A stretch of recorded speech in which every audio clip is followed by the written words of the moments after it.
I did a PhD in neuroscience, which was about the brain, which is itself like so beautiful.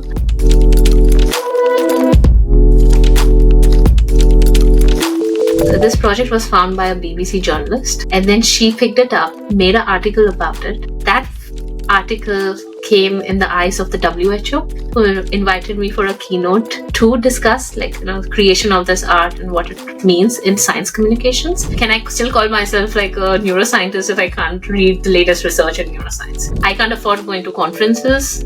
What the hell? €300 for someone who doesn't have a job? Like, is that even fair? Like, when I started off, I had no idea where it would take me or what it would become. You should have confidence in your abilities. You really have to figure out who you are as a person and what is important to you. One scary thing about the AI coming in is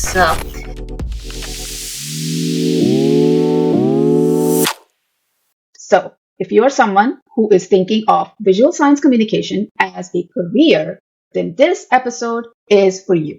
If you liked it, please share and subscribe so I can bring more such inspiring stories about different career fields to you. Welcome, Dr. Radhika Patnala. I am so excited for our conversation today because you're a scientist who has taken the road less traveled. You went from getting a PhD and then you kind of moved into another area of science. You're still in the sciences, but you don't do research. What you are doing today, how did that transition happen for you? My background was pretty similar to anyone else who decides to become a scientist. So it's a long training journey. You start with your bachelor's, then you pick a master's, possibly, and then you do a PhD. And that's what I did. So I did my bachelor's in India, where I'm from, and then I did my master's in Australia. And then I moved to Singapore for my PhD in neuroscience. And that was basically the time of the transition. I think my PhD was very pivotal in somehow making me fall in love with science in a very visual way, because my PhD was very visual in its nature. I did a lot of microscopy. I did a PhD in neuroscience, which was about the brain, which is itself like so beautiful. And I worked on a cell type called microglia. And my job was to, and I was in a neuroanatomy lab. So there were like a lot of things stacking up, which somehow immersed me into a very visual way of interpreting science and interpreting beauty in science. And so it also gave me, like, my PhD itself gave me so many opportunities to be able to communicate science in different ways. So I was already experimenting with, making presentations, making illustrations to, explain these complex scientific concepts. A lot of that happened during the PhD. And somehow it kind of crystallized the feeling of, trying to do something to communicate science better. So that was quite important for my transition into this field. Did you know that this was a career option for you, getting into science communication or visual, or you were like, I'm into it, now I'm going to figure out what I'm going to do with it? Yeah, I think it was the second option. For me personally, during the time that I was like just wrapping up my PhD, there were few truths about myself that I kind of like stumbled upon. Like one of them was that both my parents are entrepreneurs. So there was always this feeling inside that, hey, I want something of my own, or like I want to try making something out of nothing. So that was always there in my mind, but I actually didn't know what I would do and where it would go. That got answered only later. But I think there was about 2 to 3 years between knowing that I want something of my own to actually knowing what it would be. That's so interesting, because for me, I come from a background where nobody is an entrepreneur. I didn't even know the word till I started doing it and somebody called me that. And I was like, oh, that's what we are called? Okay, great. I love that you kind of got those hints and you paid attention to that when you were in your PhD program. I didn't quite do that. And I think a lot of us are so focused and taught as graduate students that your path to this is singular. You are going to end up doing what you're doing. Maybe in a different setting. You might go into industry or you might stay in academia. But the realization that there is more to a PhD training and trying to pay attention to where you are more interested in. Like I knew, now that I look back, I realized, God, I was always interested in talking. I love talking. I love science communication. So now I tell people that, I should have realized that I was more interested in giving the lab meeting presentations than actually doing the experiment. I would spend more hours doing the PowerPoints and designing like what I'm going to talk about than actually focusing on, let me finish that experiment. So I love that you said that you kind of had an inkling and you were like, I'm going to do this. So did you end up doing a postdoc, or was it pretty Oh, I much? didn't do a postdoc. I didn't do a postdoc. Listening to your story, I remembered feeling the same way, like extremely motivated for that, Friday meeting and what I'm going to present. And then I remember, I think the highlight of my PhD was like, I loved microscopy. Like I was just crazy about it. And the highlight of my PhD was that in one lab meeting, I put my image on the screen and someone gasped. They were like, oh, wow. And then I still can't forget that.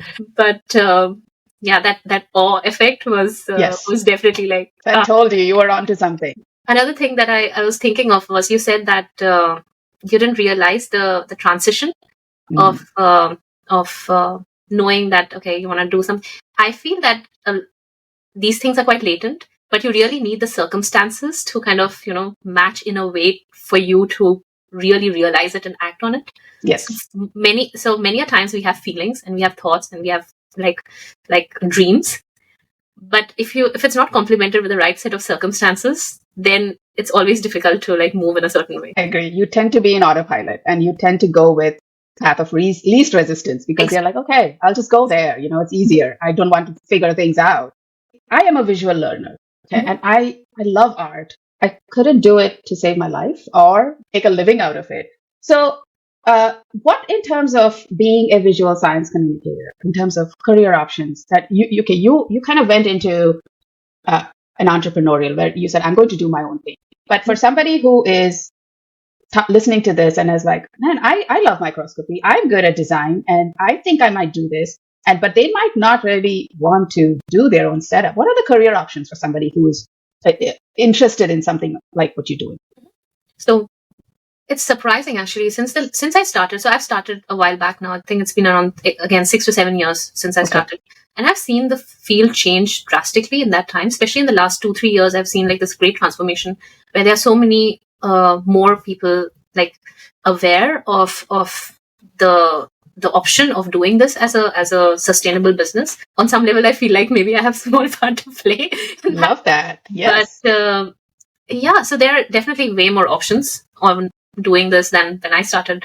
For example, you can possibly work for a company like mine, which is a like science communication and design agency, and then so there are like agencies like mine, which would be a place where you can like provide your resource, like your services to. And there was this one job that I was I wasn't interested in myself, but I'm interested that it exists. And that is like every institute seems to have this one graphic designer that gets the pleasure of making all the scientific illustrations coming from that institute. I don't know how rare these jobs are, but they exist. So that is like an interesting job for someone who wants to like do this for a living and wants to be associated with the institute. Then we have like a lot of communication agencies around that usually are like looking for this kind of service and people who have this talent. And so this is like just a small part of visual communications, like the world I live in. But of course, you have journalism, like science journalism requires a lot of new visual content in terms of media. And so that world is like really large. Mm-hmm. What is the most unexpected place you would find a visual science communicator? Many legal firms usually need sometimes people like that. Especially when they need to talk about certain accidents that happened, and then there's someone there like having to draw that exact specific accident. Like recreating the scene like in a visual way. Yeah, but like more like anatomical scenes, like how did this guy burst his head, get killed, and how was that was like, almost like a forensic scientist a little bit. Okay. And another thing that was interesting for me was on the legal side, you need people to usually draw like patent related stuff. Okay. Yeah, so design more like prototypes typing. Okay. Yeah, of like new medical devices, and then then you need someone to like draw it in a certain style so that it can be introduced in a patent. So it looks like there are a lot of options. That is available for somebody who is interested in this field. Mm-hmm. What sort of training do you need? Yes, you said you were interested in microscopy. So as part of your journey from being a scientist to just deciding, okay, I'm going to have my own agency. Mm-hmm. But how did you upskill yourself? On some level, I feel like I got a head start in this whole thing because my mom was an interior designer and she used to use like a lot of these digital softwares at home. So I kind of grew up around them a little bit. Like when I was in 6th grade, I would come home and then play with her softwares. And so I kind of like got into this at a very young age. And I think that kind of kickstarted my love for art. And then I randomly found science. And then I found science to such an extent that it kind of really propelled me through all of the training. And, like science became like such a obsessive main focus for me that I never really thought about art while I was doing science, surprisingly. And somehow it came back to me during my PhD because I needed things. Like I needed a way to explain my mode of action. Oh, and then all of the skills, like at least in the software, were kind of latent in me a little bit because I knew about them. I had been trained. So during my PhD, I just got a very good use case for all of the kind of the latent knowledge that I had. So that was really helpful for me. So I got like really good feedback on my manuscript and my theses, like for the kind of illustrations that I made. So they were already like good use cases. But from that point onwards, of course, when you need to make a living doing something professionally, you just have to operate at a different level. And that is when you really start developing your skill. You need to recognize what you need to learn, and then you need to learn it. That was really the aha moment in your career where it's like, okay, this sounds like something I can live off of. Yeah, I didn't know if I can live off that.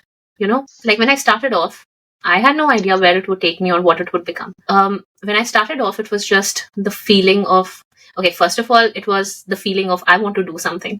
And then the second question was, what should I do?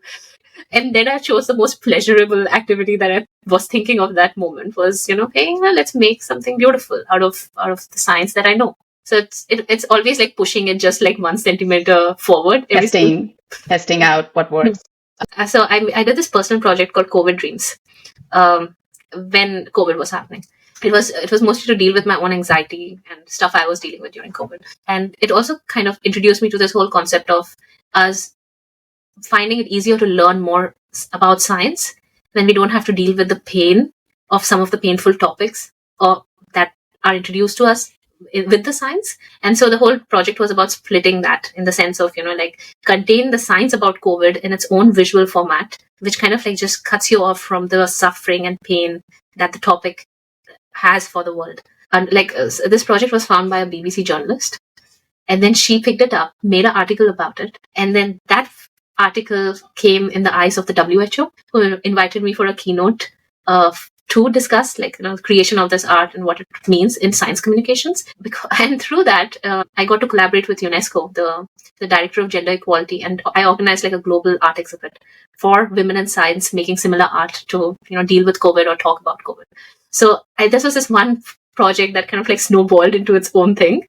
It kind of like and somehow created a way I could make like some kind of global impact, because we had about 50 women in science from all over the world and like 100 artworks, and I got to like really make a place for all of them and like give them all a platform to like showcase their work. So that was very nice. Did you go work for somebody before you started on your own, or was it like you jumped in the deep end right away? I applied to a lot of labs and they didn't work out. But one day I found the lab of my dreams. And I did. Like I really found the lab of my dreams. Like I would like give a limb to like work for that lab and that research. So what happened during the interview was we were having like this whole interview, and then he asked me, "Oh, you got married recently. Like, are you planning to have kids soon?" And the funny thing is, like when someone asks you that question, somewhere deep inside that it's weird and slightly wrong, but then your brain doesn't catch up to the process. You don't know how to react at that moment. Yeah.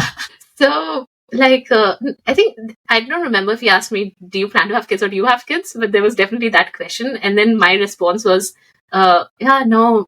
And then I said, do you have kids? And then he was like, yeah, I do. And I was like, how's that going for you? So I kind of like managed to like go forward with the interview. But then after the interview ended, it somehow created like this deep pit inside my stomach, because I had been lucky my whole life working with people who never really made me feel different. And this was really the first time that I came to face with this idea that me being a woman will directly affect my professional growth and my accomplishments. And this was really the first time for me, at least personally, where I was like I came head front with that realization. And I think for me, that was really a big factor in trying to make something of myself. Like in the sense, make be the whole entrepreneur thing, because I really wanted a profession where me choosing how to have a family or having a family does not intersect with professional growth. It needs to, like, it should not for me, right? And that is basically, I think that really did kind of, and of course I didn't get the job, which was also like, in hindsight is probably good. But also not getting that job was really like the last straw for me, because by that time I was spent about a year trying to get back into science already. And I was going through like this whole identity crisis. Like, hey, am I a scientist or not? Am I a if I'm not doing research or what looking under the microscope, am I a scientist? Yeah, like I don't have access to journals, Am I a scientist? Like, can I still call myself like a neuroscientist if I can't read the latest research in neuroscience? Right. I can't afford going to conferences. What the hell? Like €300 for someone who doesn't have a job. Like, is that even fair? Just because I'm interested in the research, nobody's just going to let you give you a ticket to the conference. And it's just like you realize how many things are stacked against you only when you're outside the system. Yes. And it really made me angry that we always need an affiliation in research to be able to even publish a paper or do anything. It's really like the golden gates sometimes, like the golden gates of academia, or the ivory tower. You stay there. If you come down, you are on your own. So all of these things were going on in my mind. Like during that year, it was extremely painful, because it's like saying bye to a lost love a little bit. As you were getting into business, entrepreneurship, setting up your own thing, and you were like, man, I wish they taught me this in grad school. I mean, some things were like hard for my particular business, in the sense of, like getting like larger clients to work with, trying to come out of the inherent bias that sometimes exists around if you switch from academia to doing something else. There is like small things. Like, for example, there was one time when someone was like, oh, I went through your profile. It seems like you did pretty well during your PhD. Then what happened? I was like, I made the choice consciously, okay? Yeah, like I published. I'm not a bad scientist. I chose this out of my own, wish. Those small things, right? There was another time when it was quite difficult, in the sense of I started as a solopreneur in a service-based industry, and at that point in time, I really did consider myself a biotech CEO, but others didn't. You see, because I'm in the science space and I have my own company, and I think I'm a CEO. But it's always like these lines that you find sometimes drawn in, which separate you from what you think might be possible or should define you. So I think like these small things always are like kind of annoying when you come across them. So in answer to your question, I would say that for me the hardest days were actually like finding these kind of like certain biases, ceilings. Like I would say that like none of the operational and logistics stuff was like so difficult and a solution to everything, but it is like these more like systemic societal eventually. So how do you see the future evolving in this industry now that you're seeing like so much AI coming in? Does technology impact the work you do? Well, so one scary thing about the AI coming in is how much misinformation, the potential for misinformation is just like, it is crazy right now. It's just crazy because you see so many scientists also relying on AI generated imagery to like communicate their research. Yeah, there was a big one about the rat. Yeah, recently, rat or mouse. That was like a. I couldn't believe how that got through. I was like, even for somebody who hasn't been reading research articles, that's crazy. That image was so disturbing. I don't know. So I'm saying that is not the most dangerous thing. The most dangerous thing is when it looks okay, but it's not. Right? And that gray zone in the middle where it's hard to know is actually the most dangerous. Have you seen examples of that where you figured that? Yeah, I would say I did see one example. Like, for example, so we are doing like a small project in-house about brain organoids. And so I was online, like looking up brain organoid research or like pop science articles in brain organoid research. And so I came across a pop science article which showed a dish with like a brain in there, and the brain like cells coming out of it or something like that, And the big problem with that is like it's obviously wrong. It's like it makes no scientific sense, but it was looking real enough for someone who's not in the lab or someone who's not a scientist to believe. And I would say that is where like it really goes into dangerous territory, because like it's already like scientific misinformation is already such a big problem. But when you're not able to control the narrative at all, being scientists or being in that field, then things get out of control really quickly. And so I would say that for me personally, that would be the most dangerous thing that I see. The second thing is that all of this AI generated imagery, like I'm just talking about the visuals because that's my expertise, but all of the AI generated imagery is still based on a lot of copyrighted material from artists that live and exist, right? And I feel like on like some level, it is just unethical. It is very unethical because a lot of people have like all of their content has been just scraped off out of the internet and used for making a profit. Right? So it's not even a non-profit work. It's basically people are actively making money using, like stuff of others, like styles and visual styles, art styles. And so that whole ethos of it is like maybe it'll make it easier for some things, but the foundation is somehow unethical. And then the third thing is I'm not so worried about my job because what I have found is people still want to talk to a human to get things done. And the amount of control, like I'm sure that AI systems will improve and you will have more control over what you create. But so far, it's going to take a while to get there. I hear you on the fact that, you don't have to worry about your job. And that is something I very openly talk about, even as a writer, just looking at what's coming out of AI and how people think it can just replace you and the kind of content they're okay putting out there. Mm-hmm. I'm seeing a shift happening. Like there are a lot of companies that, fired a lot of their writers because they're like, hey, we got a cheaper solution, only to realize that they have lost something in the text and the words that they are putting out there. It does not connect. There is no beauty. And you need that human element. You need that human viewpoints, that experiences, and that's just not possible with a robot text. Yeah, for sure. And I really do feel that like the whole action of creativity is like a kind of like a higher order humanity thing. Like only after our basic needs have met do we get the pleasure of engaging in creative works. And it's just a sad place to be if you're not able to connect with another human being through that. And I would definitely say that, I cannot give any guarantee for like more mundane tasks, which can be automated. So, and maybe it's good that they get automated so that people will get more time to do more meaningful things.